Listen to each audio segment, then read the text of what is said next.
পয়সা উপার্জন করতে হবে বেশি, এ কথাই ঠিক। পয়সা কম উপার্জন করতে হবে কোনোদিন আমি এই কথা বলি না, তবে বৈধ উপার্জন করতে হবে।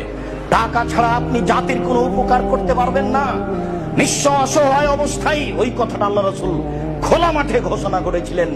তিনি খোলা মাঠে বলেছিলেন 450 কিলোমিটার দূরে, 600 কিলোমিটার দূরে যেতে হবে। তাবুকের যুদ্ধে কে কি করতে পারে, কে দান করতে পারে। সেদিন ওমর রাদিয়াল্লাহু তাআলা আনহু বলেছিলেন, আজকে আবু বকর সিদ্দিককে পরাজয় করে দেব। এই কথা তিনি নিজে বলেছিলেন, আজ আমি দানে আবু বকর সিদ্দিককে পরাজয় করে দেব, আমার অর্থ সম্পদের অর্ধেক দান করব। ওমর, কি করতে চাও? ওমর বলছেন, আল্লাহর নবী, আমার অর্থ সম্পদের অর্ধেক দিয়ে দিলাম। বাড়ির জন্য কি রেখেছ? অর্ধেক রেখেছি।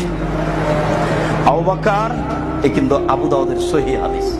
আবু বকর, তুমি কি করেছো? তখন আবু বকর সিদ্দিক রাদিয়াল্লাহু আনহু বলছেন, আল্লাহর কসম, আল্লাহর নবী, আপনাকে আল্লাহকে বাড়িতে রেখে যা আছে সবই দিয়ে দিলাম। 10 টাকাও হবে না, ভ্যান ভাড়াও হবে না। কিন্তু তিনি যা বলেছেন